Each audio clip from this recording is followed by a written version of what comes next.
Malam ini saya akan membahas 5 hikmah hijrah Nabi Muhammad sallallahu alaihi wasallam. Hikmah yang pertama, ketika Nabi sampai ke kota Al-Madinah Al-Munawwarah, Nabi tidak membangun bangunan yang hebat, karena bangunan yang tinggi yang menjulang akan hancur kalau manusianya tidak dibangun duluan. Betul?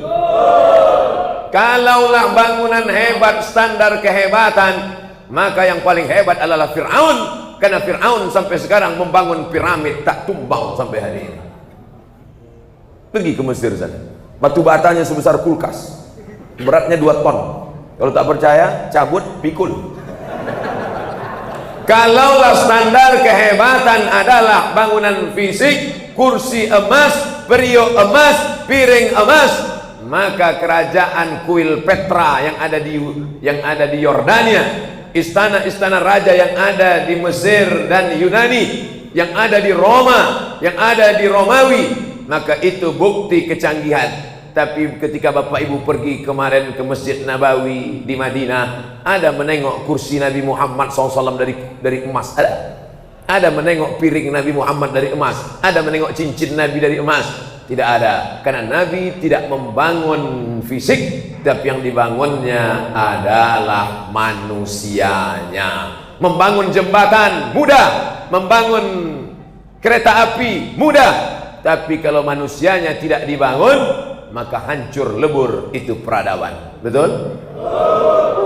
Buktinya masjid besar, hebat, mewah, lampunya canggih, memandang ke atas langsung nampak awan. Coba kalau manusianya tak dibangun, siapa yang mengisi masjid malam ini? Sarang laba-laba, Spiderman. Inilah yang membanggakan kita. Bangunan fisiknya hebat, tapi juga manusianya dibangun, sehingga manusia memikirkan orang lain, manusia memikirkan manusia. Manusia tidak hanya memikirkan beton, manusia tak hanya memikirkan atap, tapi dipikirkannya manusia yang lain yang teraniaya. Maka dibuatnya lah poster besar-besar, save luas. Allahu Akbar. Kami bersama Ustadz Abdul Somad. Masya Allah, entah dari website mana di kopion. Saudara yang dimuliakan Allah Subhanahu wa taala, membangun bangunan masjid yang indah, yang mewah, membangun mal, kantor, kondominium penting, tapi yang paling penting adalah membangun manusianya. Betul? Maka Nabi Muhammad SAW yang pertama yang dia bangun adalah manusia-manusia yang membangun peradaban Islam. Manusia yang pertama dibangunnya adalah orang yang bukan menyembah makhluk, tapi menyembah Khalik, la ilaha illallah. Sebelum itu bagaimana orang Arab? Datang Nabi Muhammad SAW ke kota Makkah Al-Mukarramah, dihancurkannya berhala-berhala, patung-patung yang ada di dalam Masjidil Haram, di dalam Ka'bah, di atas Ka'bah, di samping Ka'bah. Dalam kitab Ar-Rahiq Al-Maktum ditulis oleh Syekh Safiur Rahman Al-Mubarakfuri, terdapat 360 patung yang disembah oleh orang kafir musyrik jahiliyah, Abu Jahal, Abu Lahab, dan Abu lainnya. 360 patung. Kalau disembah 1 hari, setahun baru selesai. Ada yang terbuat dari batu, ada yang terbuat dari perunggu, ada yang terbuat dari perak, ada yang terbuat dari emas, ada yang terbuat dari batu, dan ada yang terbuat dari tepung gandum. Diambil tepung gandum, dicampur sama minyak samin, minyak sapi, dibuat gambar orang gemuk besar, disembah mereka. Pas lapar perut, dicubitnya pipi. Maka mereka itu disebut dengan umat jahil, bodoh. Bukan berarti orang musyrik kafir jahiliyah itu tak tahu hitung berhitung. Mereka itu adalah masyarakat yang ekspor impor, bisnismen kaya raya. Abu Jahal, Abu Lahab itu kalau hidup sekarang Profesor Dr. SE, sarjana ekonomi. Pekerjaannya bisnis ekspor impor. A'udzubillahi minasyaitonirrajim. Li fi Quraisy ilafihim rihlatas syita'i was-shaib. Perjalanan orang Arab Quraisy, perjalanan mereka rihlatas syita, musim dingin, was-shaib, musim panas. musim dingin mereka pergi ke Yaman, musim panas mereka pergi ke Syam. Makkah di tengah, bawah Yaman, atas Syam. Musim dingin ke Yaman, musim panas ke Syam. Kita hitung sekarang berapa negara: Yaman, Saudi Arabia, Yordania, Palestina, Suriah, Lebanon. 6 negara. Abu Jahal, Abu Lahab, Abu Sufyan yang kafir musyrik itu ternyata berdagang bisnis 6 negara. Jadi jangan kalian bayangkan dia itu jual duku antar kelurahan. Kenapa dia disebut jahiliyah? Diambil dari kata jahil, bukan tak paham ekonomi, bukan tak paham dagang niaga, tapi dia tidak paham tentang Tuhan Allah Subhanahu wa ta'ala. Itulah maka Masjid Al-Muslimin ini kaligrafinya semua nama Allah. Coba tengok. Subhanallah walhamdulillah wa la ilaha illallah, Allahu akbar, ar-Rahman ar-Rahim, al-Malik al-Qudus, la ilaha illallah. Ini tak nampak kan ada orang nyuting dari luar.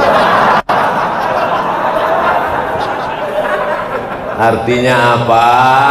Menengok kaca-kaca kaligrafi ini bukan menyembah kepada dinding, bukan menyembah kepada batu, bukan menyembah pokok kayu, tapi kita diajarkan mesti benar akidahnya la ilaha illallah. Kalau dalam sholat itu tiba-tiba terbayang makhluk, Allahu Akbar, nampak muka Ustaz Somad, hilangkan. Makanya sholat itu buka mata. Ustaz, sholat itu buka mata atau tutup mata? Buka mata. Karena kalau tutup terbayang macam-macam. Buka mata. Mana dalil sholat buka mata? Uqtulul aswadaini fis sholat. Bunuhlah 2 yang hitam ketika kau sedang sholat. Ketika sedang sholat, bunuh 2 yang hitam. Allahu Akbar. Apa 2 yang hitam? Ular dan kalajengking. Masuk akal tak orang sholat bisa bunuh ular kalajengking kalau matanya tertutup? Allah, oh, diketipnya baru tahu. Akhirnya sholat tuh buka mata, Allahu Akbar, terjam mata. Tiba-tiba terasa air tumpah. Apa ini? Rupanya ular anaconda udah siap. Tapi ada kalanya pula menutup mata lebih khusyuk daripada buka mata. Apa itu? Ketika kita sedang sholat, pas di muka kita itu ada anak muda pakai baju kaos bertulis di belakangnya, hidup sudah susah, jangan bikin susah. Buka bisa kita buka, karena setiap asal kita buka. Masalah buka mata tutup mata itu bukan masalah rukun wajib, tapi adalah masalah tidak terkait dengan rukun dan syarat. Bukan rukun sholat, bukan syarat sah sholat, bukan pula wajib sholat. Tapi ini penting, jangan sampai terngiang-ngiang nampak dalam bayangan. Lalu yang kita bayangkan sholat itu apa Pak Ustadz? Angkat kedua tangan, katakan Allahu Akbar. Tak membayangkan nama, tak membayangkan rupa, tak membayangkan bentuk, tapi dia, siapa dia? Qul huwallahu ahad, esa, tunggal, tak berbilang. Meminta hanya kepada dia, Allahus somad. Dia tak punya anak, lam yalid, dia tidak diperanakkan, walam yulad. Yang sakit hati dengan ceramah saya ini salah sendiri, kenapa kalian dengar? Yang pertama dibangun manusianya hanya menyembah kepada Allah, tidak meminta kepada selain Allah. La ilaha illallah. Ini sekarang masih ada lagi orang minta-minta kepada selain Allah, minta kepada makhluk, tak boleh. Minta duit kepada makhluk, tak boleh.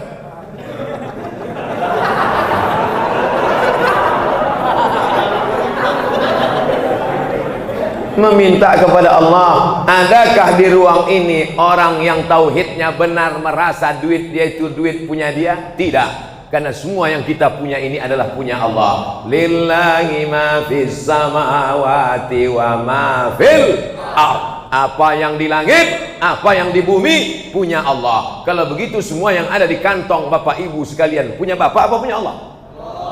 Masukkan pada kotak. Itu tanda kalau benar tauhid kita. Kalau memang betul tauhid Ustaz Somad semua punya Ustaz, masukkanlah ke situ. Aku tak bawa dompet.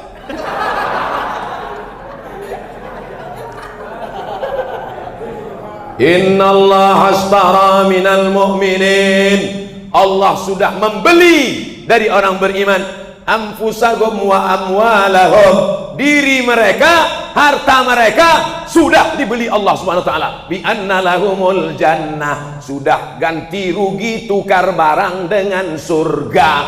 Ini nyawamu, ini hartamu sudah kubeli dengan surga. Maka kita hari ini tak punya diri, tak punya harta, karena semuanya adalah punya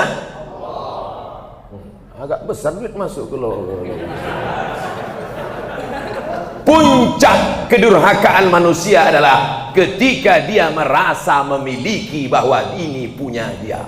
Ini bukan punya kita. Siapa bilang punya kita? Boleh kita jual kornea mata kita ini? Boleh? Mana boleh? Boleh kita jual katup jantung kita ini? Boleh? Tak boleh. Boleh kita jual buah pinggang kita ini sebelah? Tak boleh. Kenapa tak boleh menjual buah pinggang? Padahal dia ada dalam badan kita. Karena dia bukan punya kita, tapi dia milik Allah. Tapi anak-anak muda kan kalian salah pasang ini. Besok singgah kalian di rumah orang, depan rumah ada pohon mangga, kalian ambil. Hai kita yang punya mangga, kenapa kau ambil? Lillahi ma fis samawati. Segala yang di langit, segala yang di bumi punya Allah. Oh, bapak tuh ikut juga pengajian saya. Diambilnya batu, dilemparnya kepala kalian. Rompang. Kenapa Pak lempar? Batu itu pun punya Allah. Nah, lu kau tahu. Jadi semuanya ini milik Allah, tapi kita disuruh berusaha.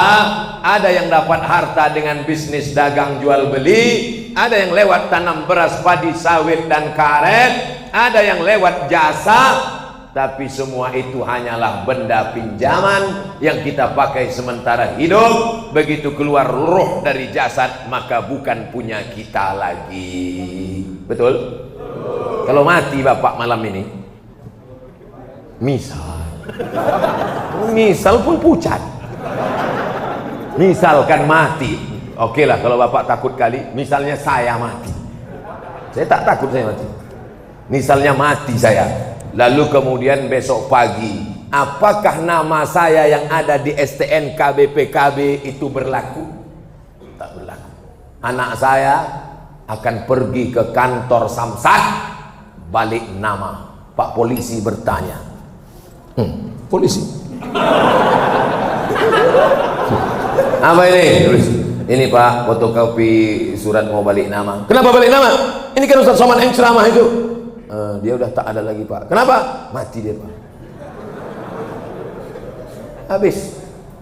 Oleh sebab itu Bapak Ibu yang namanya ada di STNK, di BPKB, di surat cincin, di surat gelang, di surat rantai, akte notaris tanah, balik dari sini, tengok-tengok memang lah.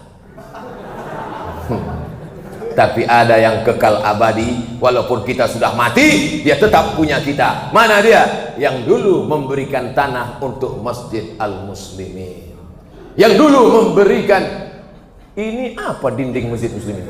Granit. Hah? Granit. Masya Allah, semeter lebarnya. Setahu saya keramik itu kan 2 jengkal, ini semeter lebar. Siapa yang menyumbang granit ini dulu? Dibangunkan Allah granit yang lebih indah tempat dia dalam surga. Tapi jangan nanti yang saya sampaikan ini kalian berpikir pakai logika.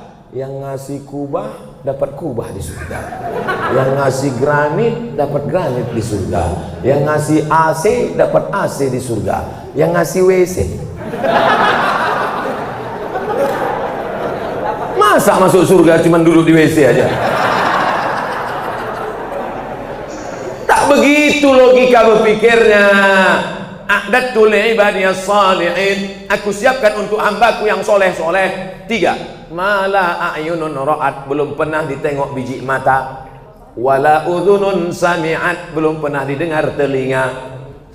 Teringat saya, kenapa kotak ini dekat-dekat sini aja? Agak jauh-jauh lah sikit. Saya dekat-dekat ini tak normal jantung saya. Duduk-duduk deh. Hilang pula bahan ceramah. Ini agak-agak jauh sedikit. Nah, ibu. Memang di sini bapak-bapak ini yang cari duit, mereka nih yang kerja, tapi dompet ibu tuh yang megang. Ini tempat ibu-ibu.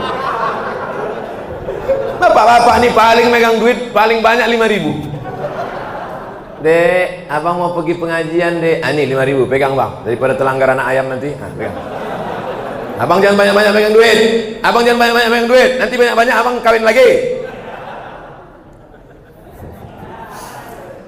Bapak Ibu yang dimuliakan Allah Subhanahu wa taala, maka yang pertama ditanamkan Nabi sallallahu alaihi wasallam adalah akidah bahwa kita ini punya Allah, hidup kita ini pinjaman dari Allah, bernapas yang dihembuskan angin dari Allah, paru-paru pinjaman dari Allah, tanah yang dipijak tanah punya Allah, langit yang menaungi atap dari Allah. Yang punya kita mana? Tak ada sama sekali. Makanya nanti kalau ada orang yang angkuh, yang sombong, tanah milik pengacara SHMH, tanah milik pegawai kantor gubernur, tanah milik pegawai kantor bupati, buatkan baleho besar-besar macam ini, tempel di sini. Dari ujung sana ke ujung sini semua milik Allah Subhanahu wa taala. Biar sadar dia. Orang akan sedih berkepanjangan kalau rasa memilikinya terlalu besar. Semakin besar rasa memiliki, semakin besar kesedihan ketika dia pergi. Betul? Makanya banyak ibu-ibu itu ketika lakinya meninggal, tak ada dia nangis. Bu, suami ibu meninggal, ibu tak nangis? Enggak Pak Ustaz. Kenapa? Aku tak ada rasa memiliki. Mau mati-matilah.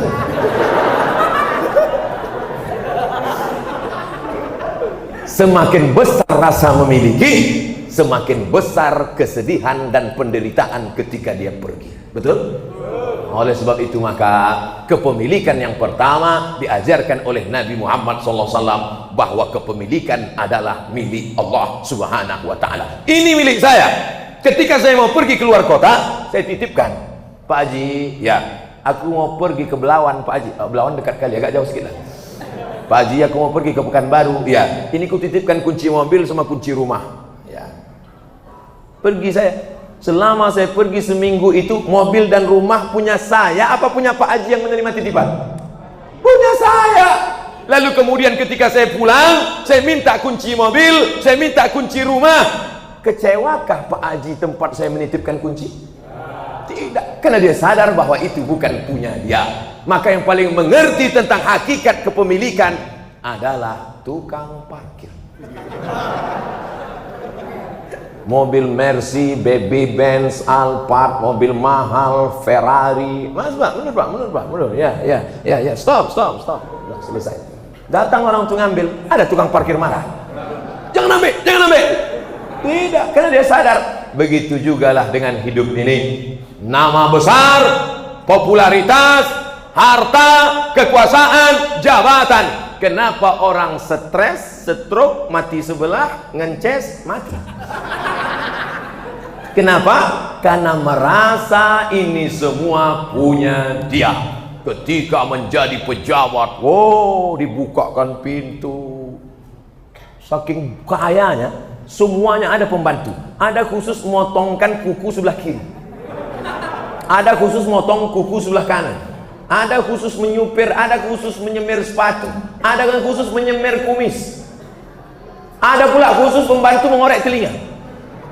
Saking kan kayanya. Begitu hilang jabatan kekuasaan, kena penyakit PPS, Post Power Syndrome. Kehilangan kekuasaan, kehilangan memiliki, kehilangan harta benda, akhirnya sedih berkepanjangan, sedih, lama-lama kesunyian, lama-lama tak lalu makan, lama-lama mati sebelum masanya. Tapi orang yang paham bahwa jabatan ini amanah, bahwa harta ini amanah, bahwa istri, suami, anak-anak amanah, dia diambil orang, bukan punya saya Pak Ustaz, ini punya Allah Subhanahu wa ta'ala. Tapi pulang dari sini nanti rumah tetap dikunci. Pulang dari sini, bang, pintu pagar kita dikunci. Tak usah, punya Allah. Itu bukan paham, bodoh. Kita malam ini bicara tentang hakikat. Menangis bengkak mata karena anak meninggal. Anakku meninggal Pak Ustaz. 9 bulan 10 hari ku kandung, meregang nyawa aku melahirkannya Pak Ustaz, menyusukannya 2 tahun, sedang lucu-lucunya tiba-tiba diambil Allah. Mengadu ke saya, menangis. Saya tanya, sayang ibu dengan anak ibu itu? Sayang Pak Ustaz. Apa tak sayang? Tapi suami ibu tak nangis. Dia mana menangis? Yang mengandung aku, yang menyusukan anak aku, yang meregang nyawa aku. Lakiku itu datang sekali-sekali aja.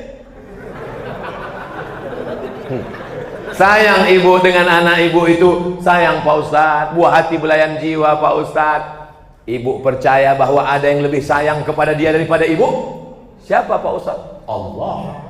Dan Allah lebih sayang daripada ibu. Terdiam dia lama, baru dia sadar bahwa itu bukan punya dia.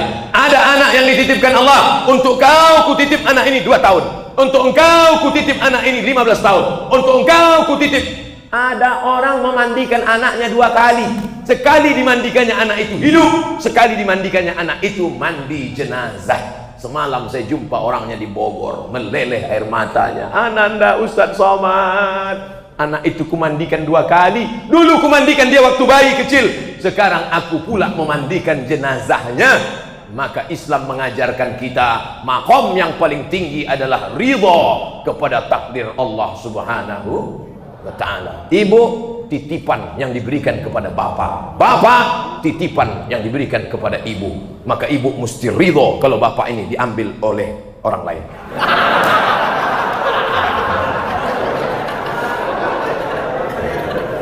Janganlah ibu marah, bergurau aja tuh bu. Cuman bapaknya aja yang serius.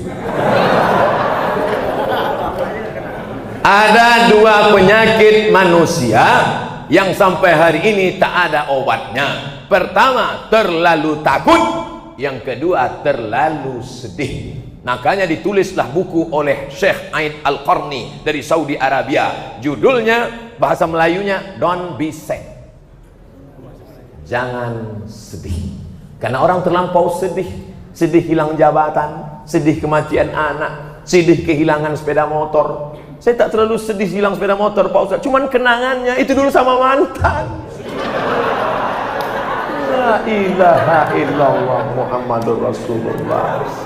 Oleh sebab itu sedih berkepanjangan, sedih-sedih. Yang pertama, takut. Takut nanti habis pensiun mau makan apa, akhirnya korupsi. Semua orang yang korupsi itu berawal dari takut. Takut anak tak makan, takut rumah tak ada, takut mobil tak ada, takut nanti gaji tak cukup, takut. Akhirnya makan harap. Makanya khotib naik ke atas mimbar. Apa pesan khotib? Ittaqullah haqqa tuqatih. Takutlah kepada Allah Subhanahu wa ta'ala. Kenapa Ustadz di Masjid Muslimin ini semangat betul ceramah? Mikrofonnya mantap. Masjid-masjid lain di Medan, kalau kalian mau hebat pengajian, datang ke Masjid Muslimin. Studi banding kalian macam mana mikrofon, apa mereknya? Patutlah mantap. Mereknya asli. Yang lain tuh KW. Asli gitu dia. Asli mereknya Bang. Di mana-mana saya ceramah, saya tengok mikrofon tuh pencetnya ke atas ke bawah. Tapi di sini macam kalkulator. Hebat jamaah muslimin. Tapi ini adalah milik Allah. Lulus. Coba tadi pas kutanya, ini punya siapa? Punya pengurus, kata dia. Pengurus tuh punya Allah. Masjid ini punya Allah. Dititipkan sebentar sama pengurus. Kelolalah dengan baik. Dipinjamkan sementara. Pakailah modal itu, kalau untung menjadi bekal menghadap Allah Subhanahu wa ta'ala. Ini pelajaran yang pertama. Sebelum kita mengeluti ajaran Islam yang lain, yang perlu dipahami adalah segala sesuatu milik Allah. Ini anak-anak muda ini banyak kali takut tak dapat jodoh. Dari mana Ustaz tahu? Setiap pertanyaan itu aja. Ustaz, kapan jodoh itu datang? Ustaz, apa tandanya dia jodoh kita? Kau kelas berapa? Kelas 2 SMP. La ilaha illallah. Kelas 2 SMP bertanya jodoh. Urus saja dulu raport tuh.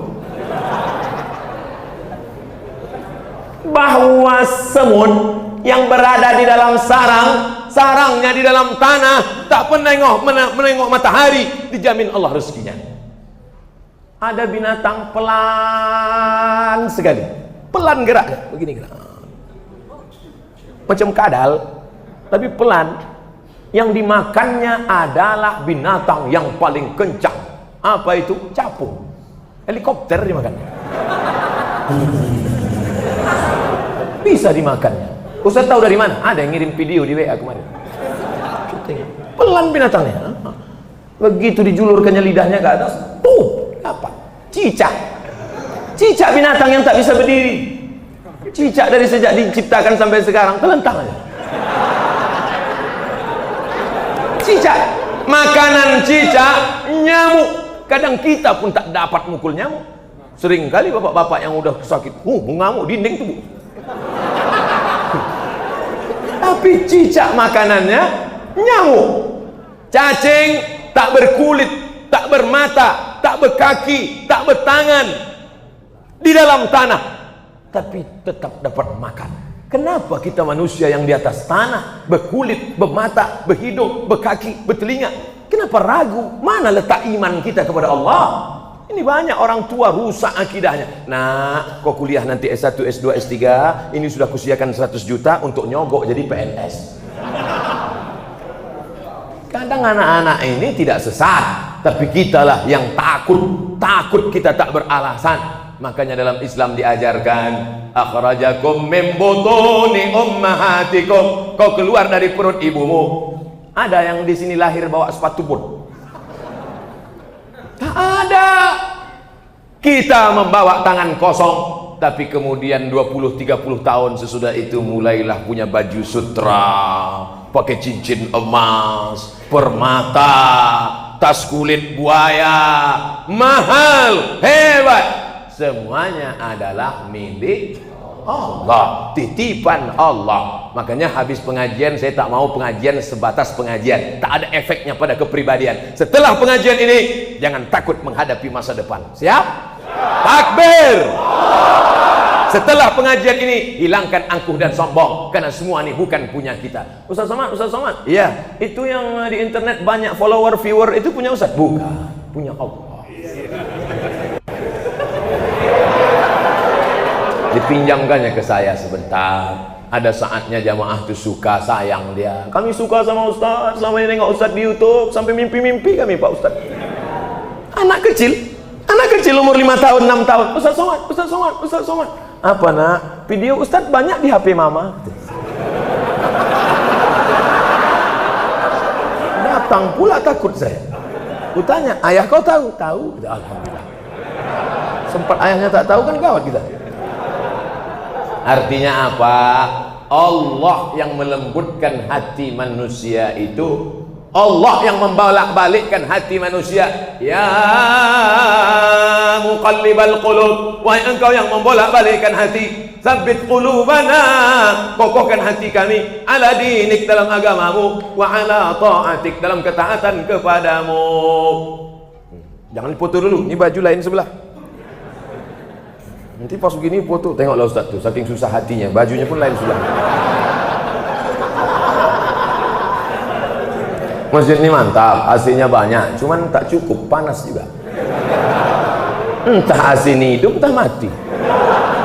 Ini hidup, lampunya hijau semua, on semua. Cuman memang kita di dalam ini memang sudah over capacity. Ini udah tak layak lagi. Ini kalau sampai tahulah Menteri Kesehatan ditangkap pengurus ini. Di luar standar WHO ini. WHO, World Health Organization, organisasi kesehatan dunia. Tapi insya Allah selama kita berada dalam ridha Allah, panas-panas kita ini, setiap tetes peluh keringat bernilai amal soleh. Dapat kepanasan, sekedar panas, aku udah panas bercakap lagi. Kadang kalau tak kita ceritakan, disangka orang dia yang paling menderita. Panasnya lama lagi. Kadang kalau tak kita bandingkan dengan orang lain, kita tak tahu bahwa ternyata orang lain jauh lebih menderita daripada kita. Betul? Makanya kita sering ngobrol, cerita sama orang. Aku paling susah aku dunia ini sekarang. Susah kali aku. Kau susah, aku lebih susah lagi.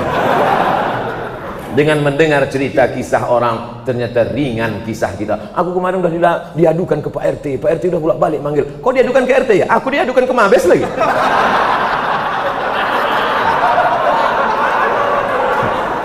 Kadang orang ini sempit aja dunia nih. Apalagi anak-anak muda nih, susah sikit.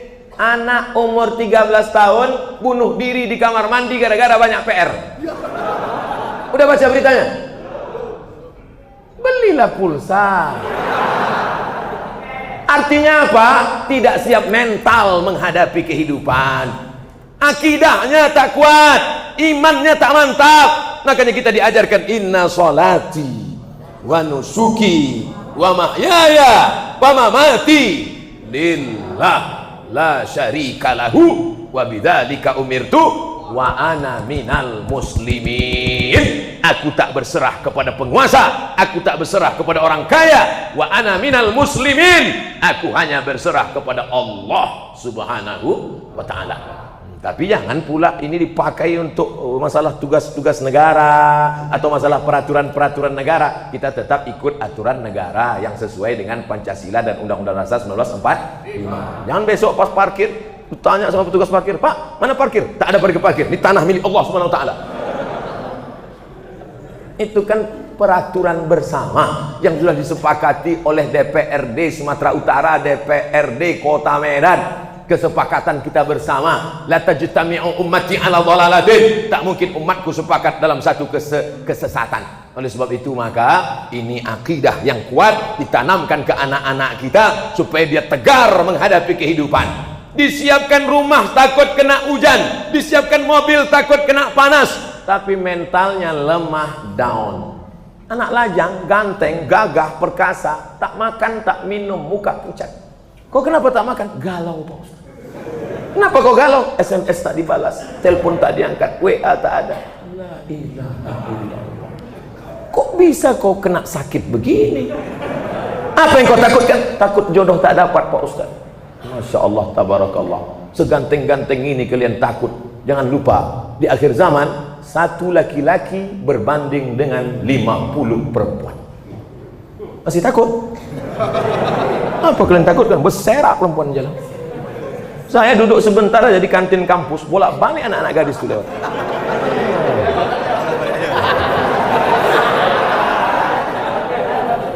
Bapak Ibu yang dimuliakan Allah Subhanahu wa taala, apa pesan Imam Al Hasan Al Basri? Alimtu anna rizqi la ya'khudhuhu ghairi. Aku tahu bahwa rezekiku tak mungkin diambil orang lain. Fatma'anna qalbi, maka hatiku pun menjadi tenang. Mungkinkah rezeki kita diambil orang? Tidak. Jangankan rezeki kita, makhluk yang paling mulia. Laqad khalaqanal insana fi ahsani taqwim. Manusia paling mulia. Wa idh qulna lil malaikati isjudu li Adam. Sujudlah kepada Adam. Manusia hebat, malaikat lebih hebat, tapi malaikat sujud kepada Adam. Sedangkan kita manusia yang mulia ini saja dijamin Allah. Bagaimana dengan binatang-binatang dijamin Allah Subhanahu wa taala rezekinya. Wa ma min dabbatin fil ardi, semua binatang yang melata di atas tanah, illa 'ala Allah rizquha, dijamin Allah rezekinya. Kalaulah rezeki tak dijamin Allah, sudah lama musang tak ada di dunia ini. Kenapa? Ungkapan pepatah Melayu, rezeki musang tak mungkin dimakan harimau. Mana lebih hebat, harimau sama musang?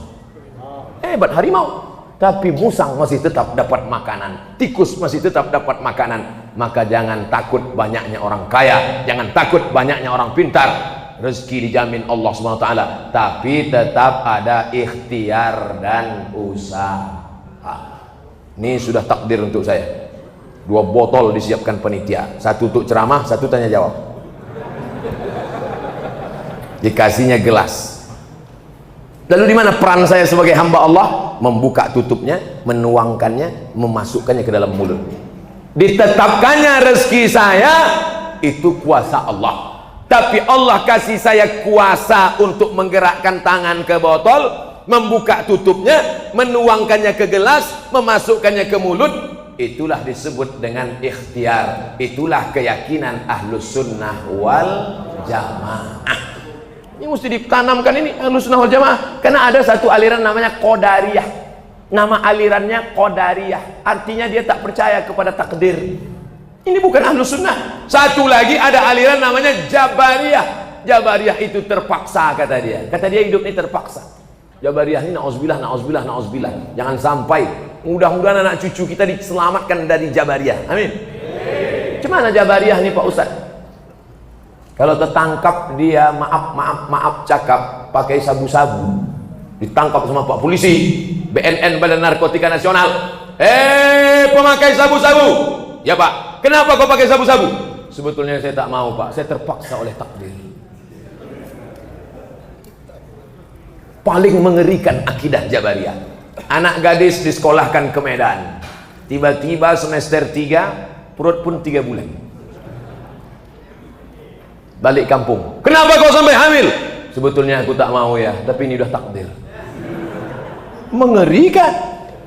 Pulang ke kampung membawa transkrip nilai. Coba aku tengok berapa nilai IP kau sekarang. Nih ya, berapa IP kau? 2,5. Duit jajan ku kirim, motor ku kasih, uang kos ku carikan. Kenapa nilai kau begini? Ayah jangan marah.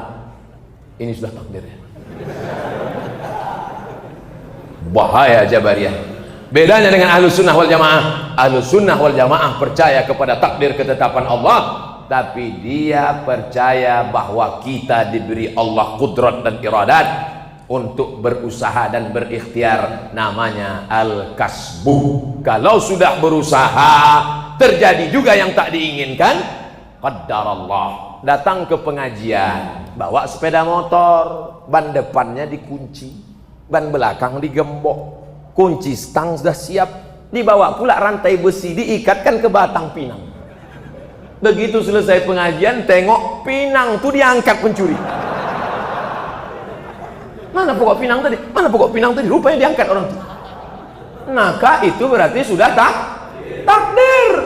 Anak gadis pakai jilbab panjang, pakai pakaian panjang, mata tak lirik larak sini sono, tetap orangnya menjaga kehormatan. Tiba-tiba datang tentara dari Serbia yang dipimpin oleh Slobodan Milosevic laknatullah alaih, memperkosa maaf cakap anak-anak gadis di Bosnia Herzegovina, pimpinan Ali Izetbegovic.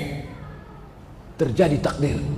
Minta fatwa kepada Syekh Yusuf Al-Qardawi dalam kitab Fatawa Mu'asirah, fatwa-fatwa kontemporer. Syekh, apakah boleh menggugurkan anak hasil kejahatan tentara Serbia ini? Kata Syekh Yusuf Qardawi, tak boleh digugurkan karena itu takdir. Biarkan anak itu lahir, karena dia pun tak mau menjadi anak haram, dan tak ada anak haram dalam Islam. Yang haram itu adalah perbuatan bapak dan ibunya. Maka takdir ini mesti dipahami dengan baik. Yang ingin saya sampaikan malam ini adalah meluruskan pemahaman mindset, main otak, setting, di setting otak kita malam ini.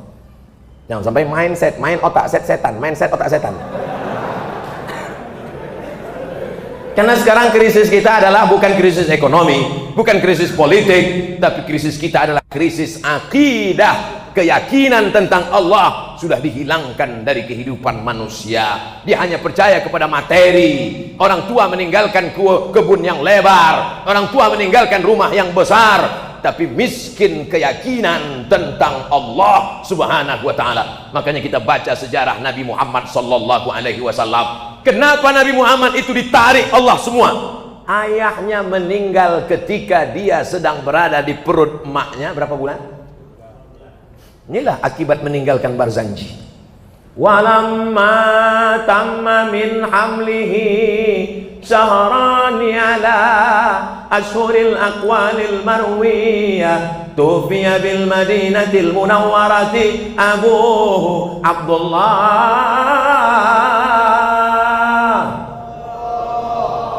Masih baca Barzanji lagi kan?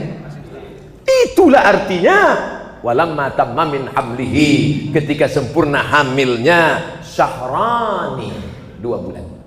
Jangan yang lain, itu artis itu. Tufiya bil madinatil munawwarati, meninggal ayahnya di kota Al-Madinah Al-Munawwarah. Abdullah. Apa kata jamaah? Allah, Allah. Senyum ibu-ibu menengok pelut kuning ayam panggang. Padahal dia sedang diingatkan bahwa Muhammad sallallahu alaihi wasallam dicabut Allah Ta'ala, ayahnya meninggal dunia, dibesarkan oleh seorang ibu. Dibawalah anak tadi ziarah ke makam ayah. Nah, ini makam ayahmu nak, 2 bulan kau dalam perutku dia meninggal nak, supaya kau tahu bahwa engkau punya ayah yang agung dan mulia nasab Quraisy nak. Dalam perjalanan balik, emak pula meninggal dunia umur 4 tahun Muhammad sallallahu alaihi wasallam. 2 tempat bergantung ditarik Allah. Ayah mati, emak meninggal, berpindah asuh kepada atuk Abdul Muttalib. Sayangnya Abdul Muttalib bukan main, dipeluk, digendong, dicium. Tempat duduk Abdul Muttalib, singgasana Abdul Muttalib di bawah Ka'bah. Anak Abdul Muttalib tak ada yang berani satu pun naik ke tempat duduk Abdul Muttalib. Datang Muhammad sallallahu alaihi wasallam, melompat-lompat dia di atas itu. Anak-anak Abdul Muttalib menarik, ditariknya Muhammad sallallahu alaihi wasallam. Apa kata Abdul Muttalib? Biarkan dia, biarkan, ayahnya sudah meninggal. Datuk yang sayang ini pun tak lama meninggal juga Abdul Muttalib. Pindah asuhnya kepada paman Abu Talib, ayah Ali. Sayyidina Ali punya ayah namanya Abu Talib, dibesarkan oleh Abu Talib. Abu Talib susah, miskin, hartanya tak banyak, tapi dia punya sayang. Tak dibedakannya antara anak dia, anak kandung dengan anak abangnya. Dihormatinya, dimuliakannya. Bininya juga sangat penyayang. Nama istri Abu Talib itu adalah Fatimah. Makanya ketika Fatimah meninggal dunia, apa kata Nabi SAW? Ya Fatimah, ketika aku tak ada emak, engkau menggantikan emakku. Ketika engkau ingin berbaju, kau rela kau berikan kain untuk aku. Begitulah sayangnya Allah ingin menarik semua ikatan-ikatan. Ikatan ayah ditarik Allah, ikatan emak ditarik Allah, ikatan datuk ditarik Allah, ikatan paman ditarik Allah. Tinggal lagi istri, buah hati, belayan jiwa Khadijah, yang ketika Nabi menggigil kedinginan turun dari gua Hira, siapa yang menyelimuti? Khadijah. Yang ketika Nabi sedang susah, siapa yang menolong? Khadijah.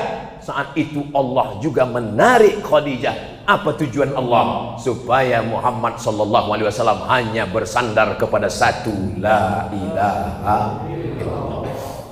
Makanya kita harus pahami hidup kita ini. Kalau agak susah-susah sikit, agak sulit-sulit sikit, bukan berarti Allah marah sama kita, bukan berarti Allah kejam, tapi Allah ingin kita meneteskan air mata di tengah malam. Ya Allah, kadang doa kita tak khusyuk kalau kita tak susah. Betul? Ustaz tahu dari mana? Saya merasakannya. Ini beberapa hari ini khusyuk kali.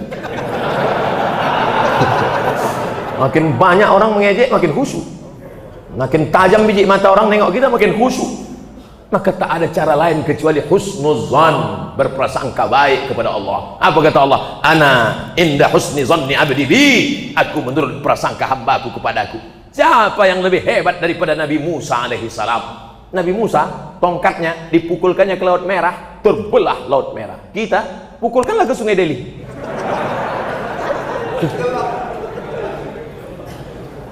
Bagaimana Musa alaihi salam dibesarkan di istana Fir'aun.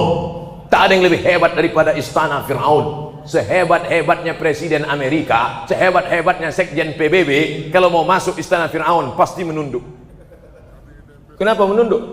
Rendah dibuatnya pintu. Semua orang masuk pasti menunduk. Bapak kalau mau semua tamu-tamu menunduk, buatlah pintu pendek. Jangan masuk pun. Tapi kalau bapak buat begitu semua nunduk, saya tak mau menunduk. Kenapa? Saya menungging masuk belakang. Siapa yang lebih hebat daripada Fir'aun? Bagaimana cara Allah mengeluarkan Musa dari istana Fir'aun? Indah. Bagaimana caranya? Dibuatnya 2 orang berkelahi. Berkelahilah 2 orang bertinju antara umat Fir'aun dengan Bani Israel. Nabi Musa mau melerai. Jangan kelahi, jangan kelahi, jangan kelahi, jangan kelahi. Silap dia, fawakazahu Musa, ditinjunya, mati. Nabi Musa itu hebat, sekali tinju mati. Bukan macam kita, tinju kok nanti, tak mati-mati. Akhirnya Musa ketakutan. Yang mati ini pula umat Fir'aun. Nanti kalau balik ke istana Fir'aun mengamuk, lari dari Mesir. Akhirnya di bawah pokok kayu. Pokok kayu inilah yang ditengok Nabi Muhammad SAW waktu Isra Mi'raj. Di atas bersama malaikat Jibril alaihissalam, nampak di bawah hijau. Jibril, ya, Itu pokok apa yang hijau itu? Disitulah dulu Musa alaihissalam bernaung ketika terusir dari istana megah Fir'aun, saat dia habis meninju melerai orang Fir'aun bertinju dengan Bani Israel. Sampai akhirnya ditengoknya dari kejauhan, ada orang ngantri panjang. Kenapa panjang betul orang ngantri? Bukan sedang ngurus KTP. Didekatinya, ada apa ngantri? Rupanya sumur tertutup, pintu batu bergelinding batu dari atas bukit, tertutup pintu sumur. 30 orang menggeser tak terbuka. Datang Musa alaihissalam, didorongnya sedikit, terbuka. Patutlah sekali tinju mati. Dorongnya sedikit, terbuka. Kata orang kampung, hebat kau Musa, bisa kau buka sumur ini? Ya, kata Musa, silakan kalau mau ngambil air. Kata Musa, ladies first. Ada anak gadis 2 orang di belakang. Anak gadis kalau mau ngambil air duluan. Akhirnya mereka pun ambil. Tentulah pisang emas bawa berlayar masak sebiji di dalam peti. Hutang emas dapat dibayar, hutang budi dibawa mati. Apa balasannya? Bertanyalah anak gadis ini, Tuan mau kemana? Aku pergi tanpa arah dan tujuan. Begitu skenario Allah Subhanahu wa taala. Dibuatnya dipukul ombak, diempas gelombang, terusir dari istana Fir'aun. Begitu skenario mau mempertemukan dengan perempuan yang solihah. Akhirnya dibawalah Nabi Musa menjumpai Syuaib. Syuaib ini memang sudah lama mencari karyawan untuk mengembala kambing.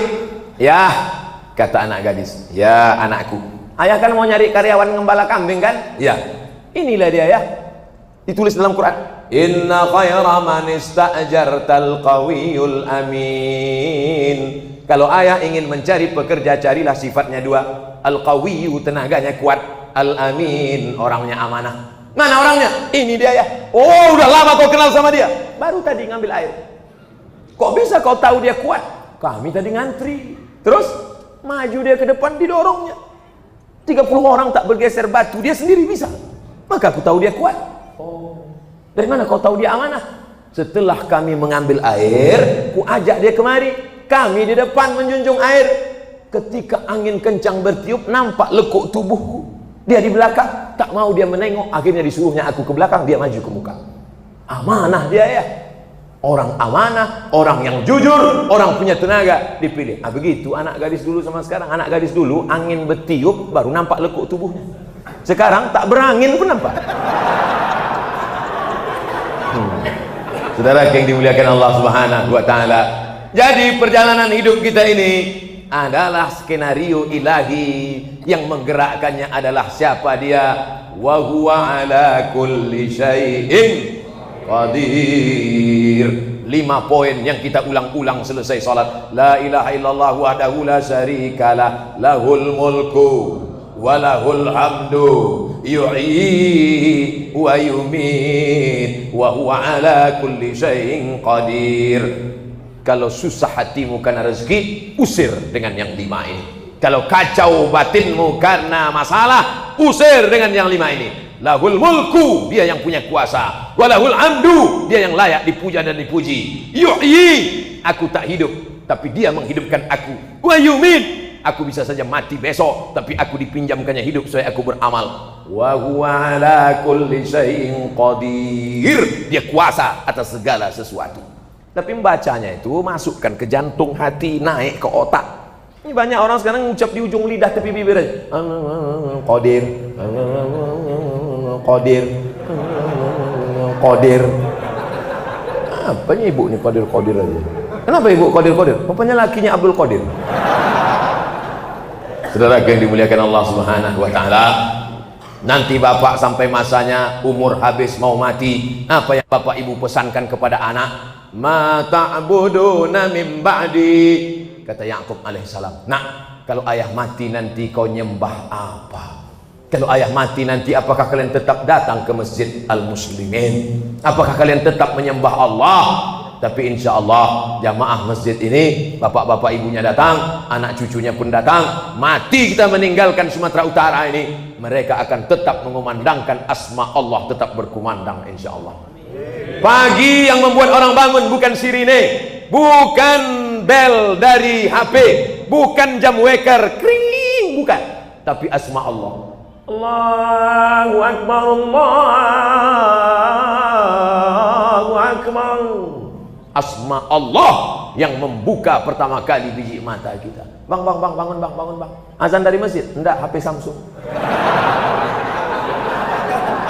Saudara yang dimuliakan Allah Subhanahu wa taala, maka hijrah mengajarkan bahwa kita siap pindah. Makkah Al-Mukarramah tempat dilahirkan, dibesarkan, dipeluk cium, disusukan. Setelah berumur 40 tahun dapat wahyu, 13 tahun berdakwah, tetes peluh keringat air mata, umur 53 tahun barulah pindah.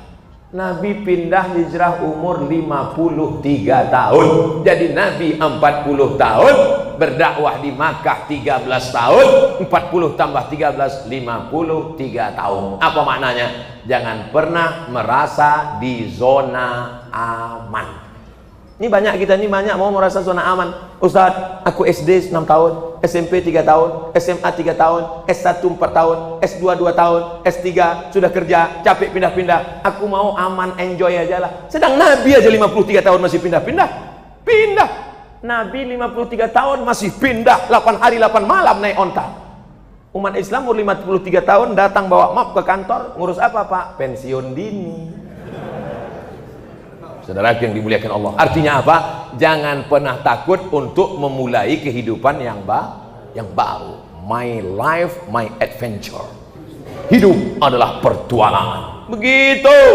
Walaupun sudah tua, semangat tetap muda.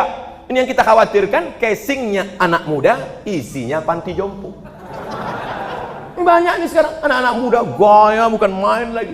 Pas diajak, gimana bro? Bisa kita buat komunitas, kita akan membangun ini. Kalian aja lah, aku udah mau mati aja guys.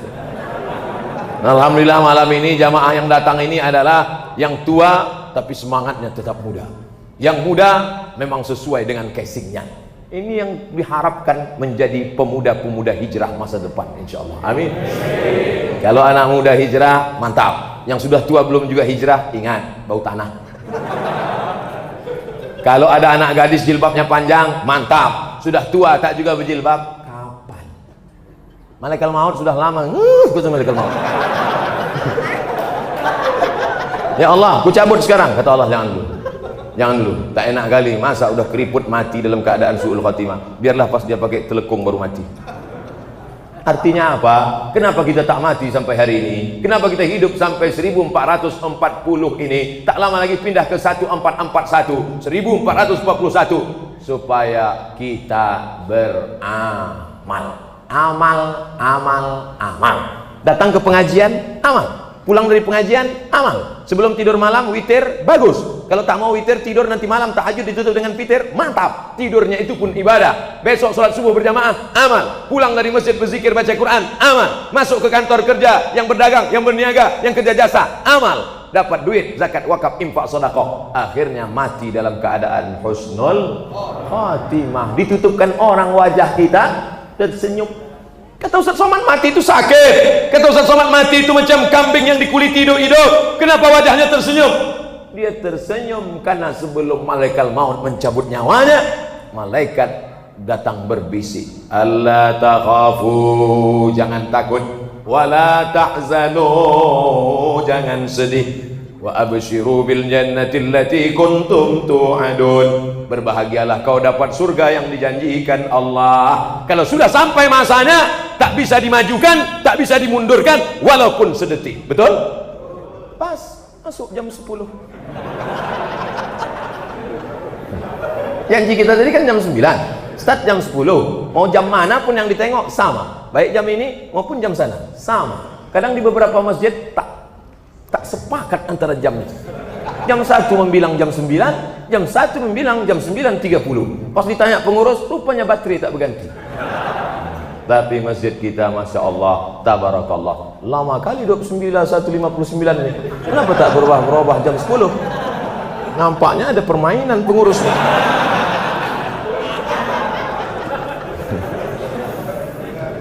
Masya Allah, tabarakallah. Ini ceramah saya yang keempat malam. Subuh tadi di Pulau Brayan, habis itu Bagan, Percut. Habis itu siang tadi di komplek Citra Garden. Ini keempat. Tadi saya berpikir, apalah yang mau ku sampaikan nanti. Udah habis bahan itu saya. Masih ada tak suaranya? Rupanya di antara yang empat tadi, inilah yang paling bersemangat. Allahu Akbar. Artinya apa? Hidup ini kita hanya serahkan pada Allah, kita berusaha tawakal pada Allah. Jangan terlalu pikir-pikirkan kali. Tapi jangan pula tak sampai tak dipikirkan. Jangan terlampau dipikirkan sampai berkerut, tapi jangan pula tak dipikirkan. Kau gimana masa depan kau nanti? Ya terserah yang di atas. Apa yang di atas? Cicak.